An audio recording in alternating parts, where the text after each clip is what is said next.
नमस्कार। आरपी व्यास क्लासेस में आपका हार्दिक स्वागत है। Class 12 mathematics chapter number 3 matrix.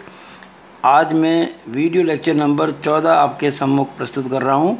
अब तक जो 13 वीडियो मैंने आपके सम्मुख प्रस्तुत किए हैं उनमें मैट्रिक्स की पूरी थ्योरी A to Z जो आपके पाठ्यक्रम में है, सिलेबस में, उसको मैंने विस्तार से वर्णन किया था।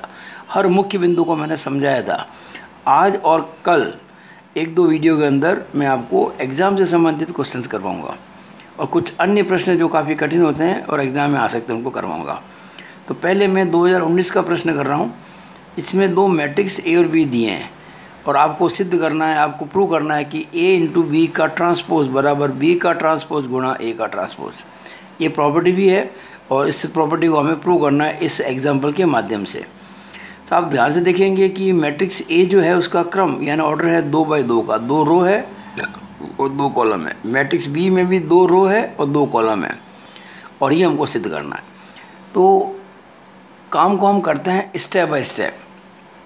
पहला स्टेप क्या करेंगे अपन कि ए इंटू बी निकालेंगे। जब ए इंटू बी निकालेंगे तो उसका ट्रांसपोज निकलेगा। तो पहले स्टेप में ए इंटू बी निकाला। अब ए इंटू बी कैसे निकाला आपने? तो मैट्रिक्स ए को लिख दिया 2 3 -1 4, बी को लिख दिया 1 -1 2 5। अब हम कैसा करते हैं, आपको जो मैंने गुणा करके बताया था पहले मैट्रिक्स का कि फर्स्ट रो को गुणा करते हैं फर्स्ट कॉलम से।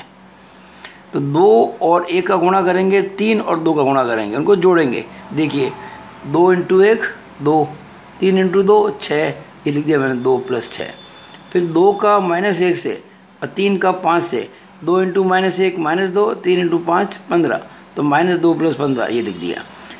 इसी तरह से हमने ये -1 + 8, फिर --+1 और +20 लिख दिया। तो हमको a × b प्राप्त हो गया। We obtained AB। अब जो AB पता पड़ गया तो AB का ट्रांसपोज निकाल देंगे। कैसे करते हैं ट्रांसपोज, कैसे करते हैं मैट्रिक्स का प्रतिवर्त? हम जो पहली रो है इसको पहला कॉलम बना देंगे। जैसे 8 13 फर्स्ट रो है, इसको मैंने फर्स्ट कॉलम बना दिया। और 7 21 सेकंड रो है, इसको मैंने सेकंड कॉलम बना दिया। जब हम रो और कॉलम को आपस में बदल देते हैं तो उस मैट्रिक्स की ट्रांसपोज मैट्रिक्स प्राप्त कर लेते हैं। इसको मैंने एक नाम दिया है, इसको मैंने दिया रिलेशन नंबर 1। अब स्टेप थर्ड देखिए, पहला स्टेप में क्या किया मैंने, ए बी निकाला। दूसरे स्टेप में क्या किया मैंने, ए बी का ट्रांसपोज निकाला। अब तीसरे स्टेप में क्या करेंगे कि बी का ट्रांसपोज इंटू ए का ट्रांसपोज निकालेंगे। तो बी का ट्रांसपोज देखिए, बी में क्या था, बी था 1 -1 2 5। तो जो ये 1 -1 पहली रो थी ना, इसको मैंने बना दिया पहला कॉलम। देखिए 1 -1 पहला कॉलम। और जो यहाँ पे 2 5 दूसरी रो थी, इसको मैंने दूसरा कॉलम बना दिया 2 5। इसी तरह से ए के अंदर पहली रो थी 2 3, इसको मैंने 2 3 पहला कॉलम बना दिया ए ट्रांसपोज में। और दूसरी रो थी इसके अंदर -1 4, जिसको मैंने यहाँ पे कॉलम बना दिया -1 4। अब जैसे मैंने ए का बी से गुणा किया था वैसे ही बी ट्रांसपोज का ए ट्रांसपोज से गुणा करेंगे। तो वो 2 + 6 -1 + 8 -2 + 15 और 1 + 20 आएगा। और इसको जब सॉल्व करेंगे तो 8 7 13 21 आ जाएगा। आप ध्यान, इसको मैंने 2 कहा है, इस संबंध को मैंने 2 कहा है। और आप देखेंगे यहाँ पर भी 8 7 13 21 आया है। और जो नंबर 1 था वहाँ पर देखिएगा कि 8 7 13 21 आया। यानी हम कह सकते हैं इसे 1 व 2 से स्पष्ट है कि it is clear from 1 and 2 that A × B का ट्रांसपोज बराबर B का ट्रांसपोज इंटू A का ट्रांसपोज। Hence prove. क्वेश्चन को करना एक बात है, उसको सिस्टमेटिकली करना दूसरी बात है। आपको केवल करना नहीं है, उसको सिस्टमेटिकल करना है। बिल्कुल नीट एंड क्लीन वर्क, कहीं पर भी कोई काटापीटी नहीं होनी चाहिए और हर चीज़ को स्पष्ट करना है। एक 2017 की प्रॉब्लम मैं करने जा रहा हूँ जिसमें आपको 3 मैट्रिक्स का गुणा दिया हुआ है।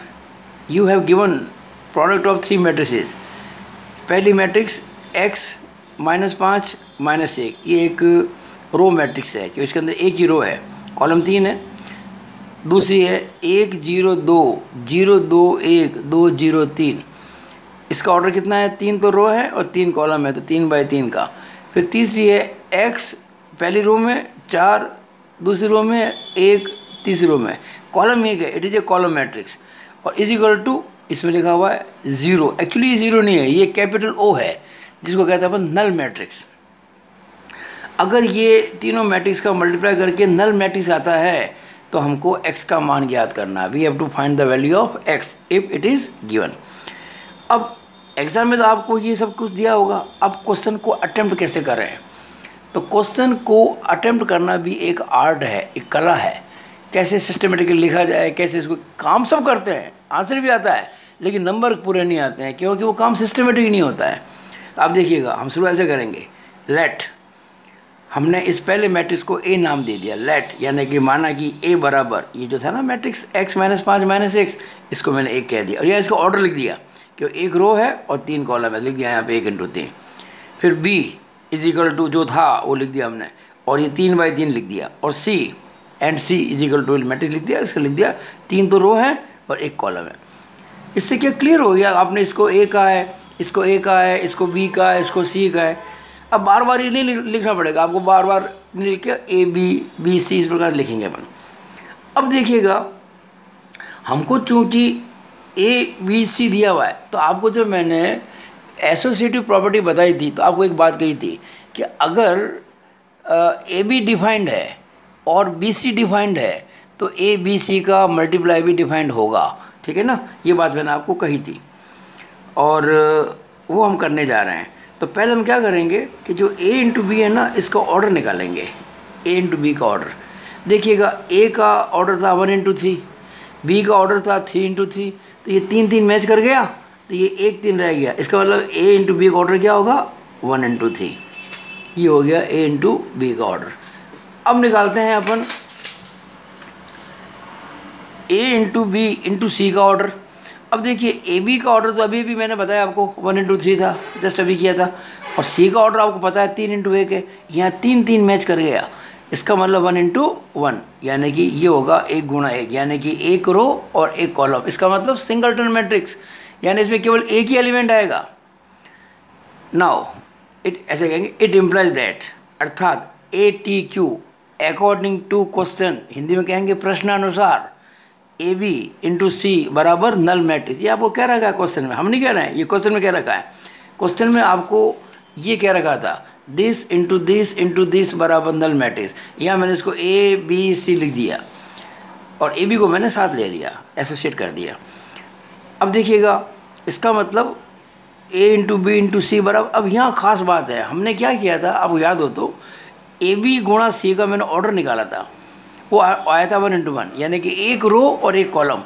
और नल मैट्रिक्स में अगर 1 रो 1 कॉलम हो तो उसके अंदर एक ही एलिमेंट होगा और वो क्या होगा 0। तो यहाँ तो ध्यान रखना, ये जो 0 था ये नल मैट्रिक्स के लिए है और ये 0 लिख के मैंने इसको मैट्रिक्स लिखा है, ये 0 उस नल मैट्रिक्स का एलिमेंट है। ये एलिमेंट नहीं है, ये मैट्रिक्स है और ये मैट्रिक्स के अंदर 0 लिखा है, इसका एलिमेंट है। तो ये हो गया। अब देखिएगा हमें क्या करना है, अब हमें पहले तो देखो a × b पता करना पड़ेगा, फिर उसको c से गुणा करना पड़ेगा, फिर उसको इसके बराबर करके अपन आंसर निकाल लेंगे। तो इसको मैंने, इस रिलेशन को मैंने एक नाम दे दिया। नाउ अब a × b, तो देखिए भाई ये a मैट्रिक्स लिख दी मैंने और b मैट्रिक्स लिख दी। a क्या थी x - 5 - 1, b क्या थी 1 0 2 0 2 1 2 0 3, ये 1 रो 3 कॉलम है 1/3, ये 3 रो 3 कॉलम है 3/3, 3 3 मैच कर गया। तो हमारा आंसर क्या आएगा 1 और ये 3 यानी 1/3 का आएगा, यानी 1 रो आएगी और 3 कॉलम आएंगे। आप चाहो तो यहाँ अंदर छोटे ब्रैकेट लगा सकते हैं, यहाँ कोई गलती नहीं होगी ब्रैकेट लगाने में, ठीक है। अब कैसे गुणा करेंगे भाई, रो एक ही है और कॉलम 3 है। तो देखिए पहले क्या करते हैं कि पहली रो का गुणा करते हैं पहले कॉलम से, पहली रो और पहला कॉलम। अब x को गुणा करेंगे 1 से, -5 को 0 से और -1 को 2 से।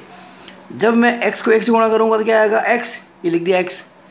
फिर -5 को 0 से करूँगा तो क्या आएगा 0, तो लिख दिया 0। और फिर -1 का करूँगा 2 से आएगा -2, तो आ गया देखिए x 0 -2, x 0 -2। अब 0 चाहे प्लस लिखो चाहे 0 माइनस, कोई फर्क नहीं पड़ता है। अब देखिए चूँकि रो एक ही है तो इस रो को तब तक काम में लाएंगे जब तक कि सारे कॉलम पूरे नहीं हो जाएं।